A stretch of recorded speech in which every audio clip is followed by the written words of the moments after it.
We thought it was a good chance. They were a month into the new season in the Premier League now, and they've got a 2-week break, of course, for the international, so a chance to take stock rather and discuss the first few games. A few questions for you. I'm going to go to the panel. I was going to start with you, Darren. Month in, 4 games into the Premier League season. Which team has surprised you so far?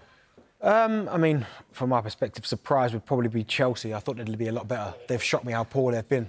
I thought when they brought in Pochettino, with the amount of players that they signed, I really expected them to be kind of pushing, not saying pushing Manchester City for the league, but certainly up there, competing for the top 4. And the fact that they're so far off it and the performances they've put in, that's really surprised me, because I thought once they got the manager in Pochettino, who knows how to kind of build, work with new squads, the success he had at Spurs, I just thought he would be almost the final piece of the jigsaw to get them to where they wanted to get. But the fact that they've been so far off, it just tells me there's more problems at that football club than we first thought. So they'd probably surprise me the most in terms of, I thought they'd be better than they are. I mean, Lee, we wondered, what Pochettino would do at Chelsea. Would he turn them back into a top 4 team overnight almost? Looking like that might be a bit of a stretch now. What would be a good season for Pochettino? Well, progression from last season. I think last season was woeful, wasn't it, from a Chelsea perspective, when you think that the amount of money that they spent, the players that they brought through the door, and they just couldn't hit it off. I feel that, he's got to be given that time. Listen, there's a philosophy that they're going down, the route they're going down with a lot of young players that they brought into the football club. Put aside how much money they've spent, which stands out a million miles. But, you do have to feel that eventually this will come together. I think this is a long-term plan for Chelsea. There's no doubt about that. Poch going in there, fantastic manager. He's got the background of where he's been and obviously knows the Premier League. It's just a matter of time, I feel. And I do feel that they will turn a corner this season. I'm with Benny. I thought they would this season have a massive turnaround in comparison, but they haven't quite hit it off yet. And listen, the longer it goes on, the more pressure that comes at the football club, doesn't it? And listen, I think it's going to be a long-term plan for Poch, but I do feel that they will, and they are going in the right direction with the personnel that they brought into the club. What about you, Jamie? Who's made a positive start? Who's surprised you with how well they've started, maybe? I think I look at West Ham, Jules. I think that earlier in the season, actually before the season started, I believe that David Moyes was favourite in the dreaded sack race that managers don't like to see. And I think he's losing a character like Declan Rice. I think I've been in change rooms and a big character goes. I think it's very difficult to know how the rest of the squad's going to react. And I think that bringing Ward-Prowse in, he's played 3 games. He's got 3 assists, 1 goal already. And I think that he was a brilliant signing. And I think they've reacted so well. Bowen's been on fire to start the season, and they've got 10 points after 4 games. I don't think many people perhaps would have thought that at the start of the season. So he's done a fantastic job, as he usually does, in my opinion, and deserves huge credit for the start. But he'll know now we want to build in it, and I think that midfield 3 is looking fantastic. Yeah, Neil, I know you've been impressed with them as well, and just how well they've adapted without that man, Declan Rice, who was the heartbeat of the team in so many ways. Oh, listen, he was fantastic for West Ham, but you couldn't stop the progress for his own career. And, they've got a really good fee for him, and David's going to, rebuild the team again. But, there's 2 results there that stand out for me. Beating Chelsea and then, beating Brighton away was a fantastic result. Great counter-attacking. And I remember speaking to David a few months ago where they played Brighton last season and got beat 4, and he was talking about how well they played through the press. So obviously he's looked at that. He's sort of taken off the press and counter-attacked, and he's got the players to do that as well. But Bowen, for me, has been so consistent for him as well in terms of not only performances, Jules, but important goals that he brings to the team as well. I think Ward-Prowse, I think he stiffened up the defence with a couple of centre-halves as well. And, yeah, they were my surprise package so far. I know it's only 4 games, but to be on, 10 points after the fixtures that they've had, speaks well for the future of the season for them. Yeah, and we caveat it all with it is only 4 games. What about you, Gary? Who's caught your eye so far? Maybe you didn't expect to this early. Yeah, in a similar way to West Ham in terms of losing a key player. I think Tottenham, for me, losing Harry Kane, new manager coming in Postecoglou, and it felt like a transitional season for Tottenham. It felt as though maybe, it was going to be interesting to see how they would cope with losing such a talisman, such a fantastic striker, that's not propped up that team for a while, but certainly kept the team in the race for a long time. But he's come in and he seems so comfortable in the Premier League, Postecoglou, doesn't he? His style of play, of course, at Celtic was very, very fluid. I know it's a different challenge and a different type of division.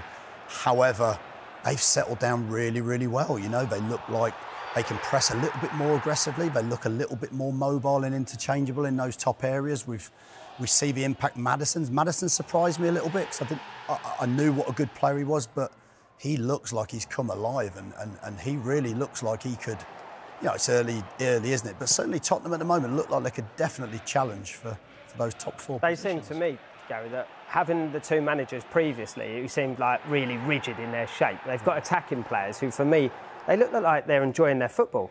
And I know it sounds stupid because it's your job and it's professional, but actually, you know, as a player, that when you're really enjoying your football and the style of football that he's asking to play, they have got really good players in attacking areas, and they look like they're thriving under what the demands that he's putting on them. Well, it was always that question mark, wasn't it, with the likes of Kane, Richarlison, Son, you know, some talented footballers. It was almost felt seeing them on the halfway line, seeing them having to wait for a counter-attack for so long.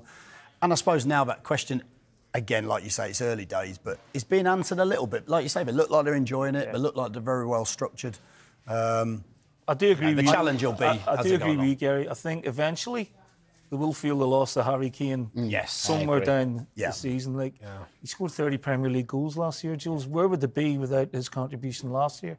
And yes, they're getting goals from different parts of the team at the minute, but yeah, I just think when you lose a striker of that quality and that volume of goals, and you know what I'm talking about, Darren, it bites you eventually. Yeah. I think they've played teams that they should beat, in my personal opinion. I know you can win up against the Man United, but Man United aren't the same. But you think of the first fixtures that they've had, and I think they're games that they should be winning.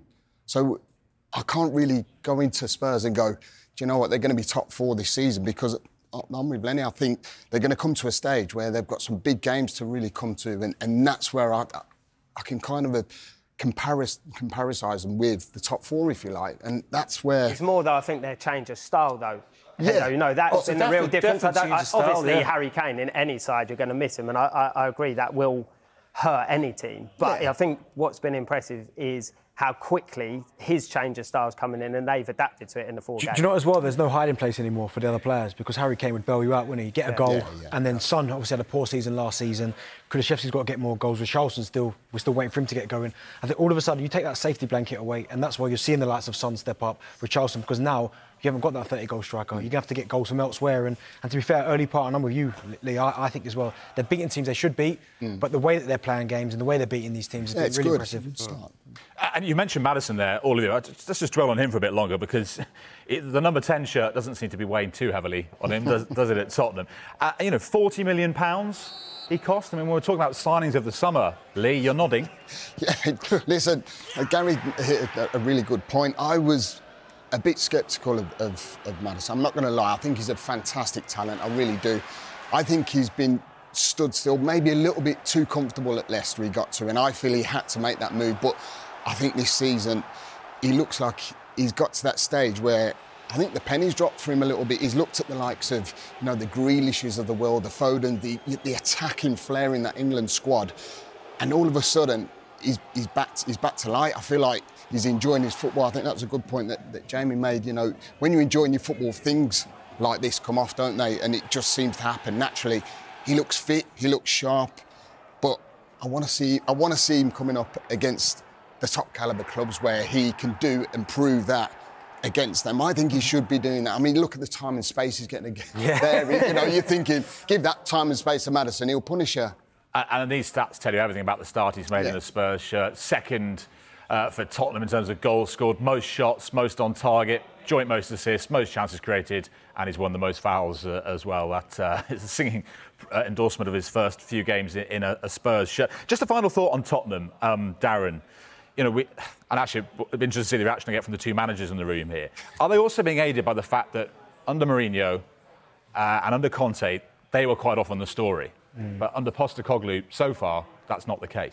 Yeah, and rightly so, kind of, because you look at Mourinho and Conte and what they've done in the game, I think they do command that respect. When you look at what they've won, listen, it's been a while since Spurs, I think it's 2008, the last time Spurs won a trophy. When you look at what Conte and Mourinho have done, they walked into that dressing room and there was an expectation that they'll probably win something, regardless how they win it, the football that they play, they'd earn that right. It almost, again, looks like the players have gone to Ange, he's playing a free-flowing attacking football, and the players responding to that. So whereas it's been an inferior of the managers before because of what they've done, it's almost like, okay, Ange there, it's something new, it's exciting, it's fresh, it feels like it's gone back to the Pochettino days. I think that's why players are starting to thrive. Tottenham looking good. Neil, for you, if we talk about who's not looking good, who's struggling early on? Well, there's obvious contenders: Luton, Sheffield United, even Burnley.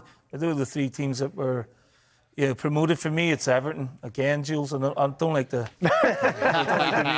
When you listed the other three, I was like, oh, he's not mentioned it. I know you got a brilliant point there at Bramall Lane last week, but I think they will be okay. But if you're talking about first half struggles, I think Everton are going to struggle again. I mean, they've brought in Ashley Young and Betzel. You know, they've lost Iwobi. You know, Calvert-Lewin is sort of probably going to get there eventually. They need him fit. But I just think, they made a poor start at the end of the season. I think they've got to get out of this malaise of being in and around it. And I don't think Sean's had the support that other managers have had, certainly in terms of wanting to bring the type of player that he wants in. I think that may be looked at again in January. But I think for the first half of the season, it's going to be, hard work. Well, I was going to say 1 point from 4 games. January might come too late, mightn't it, Jamie? It could do on the back of, like I said, other teams who we didn't expect to start well in that kind of group that you'd imagine that they'd be fighting against in the different stage of the Premier League have actually started quite well. I think that when we talk about the teams who are struggling, you mentioned the 3 that came up. The one I sort of look at, Jules, is Burnley a bit, because I watched them so much last season. We did a lot of their games, didn't we, Hendo? And I think that they were being talked about as the best Championship team that anyone had seen, getting promoted. And I thought that their style of play, people seem to think it would be easier for them to adapt than a Luton, a surprise package getting promoted in a Sheffield United. However, I look at them and I go, for someone who, we're talking the top of the top in terms of defenders in the manager, Vincent Kompany, I saw them play and I was really worried for them after Tottenham. I think they were 1-0 up and I watched a clip of them and they were 2 for 2 at the back against, when they were winning the game, bear in mind, 5-10 minutes after, where I always feel you're a little bit vulnerable after you've scored. And they were really aggressive on their starting positions and they just got absolutely torn apart against a team that, in the Premier League, the gap is huge in terms of that little bit of space, Endo.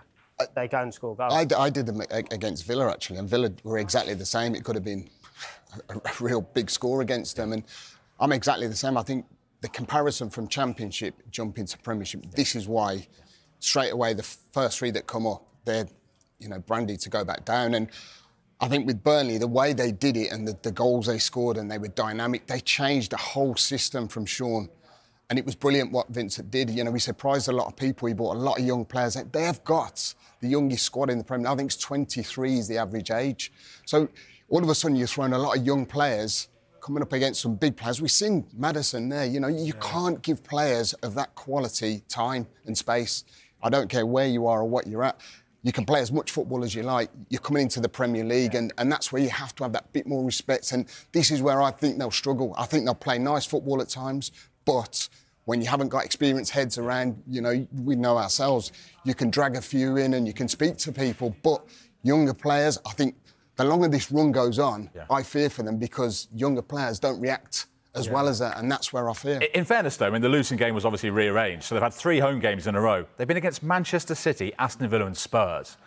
It's not been the easiest of starts, has it? They've got, for example, they've got Forest next game after the break. They've got Luton coming up, Brentford as well. But these are the games they'll be looking for. Yeah, but I feel playing against the higher calibre teams, if you like, I think that would have suited them. I thought that's where they might actually, have a good comparison of passing the ball well, which team. They're going to come up against the Forest, who are going to be hard to break down.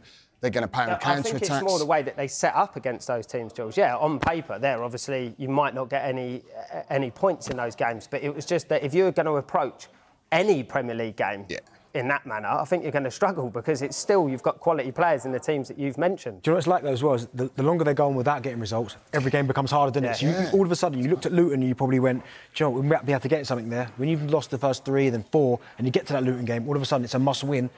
It becomes even harder. Yeah. I think you're spot on, Bentley. I think in as much as, if you're not picking points up, if you don't get points early on to give you that confidence that you can get results in this division, the longer that goes, you know, and then suddenly you see a month coming up where you might have Man City, Liverpool, and Tottenham, let's say, and you're looking at it as a player thinking, where are we going to get a point? You know, and I think it's about belief, isn't it? If that belief starts, obviously we're talking very, very early in the season. They're both, when you look at like a Burnley and a Luton, they both had very different but very definitive styles last season.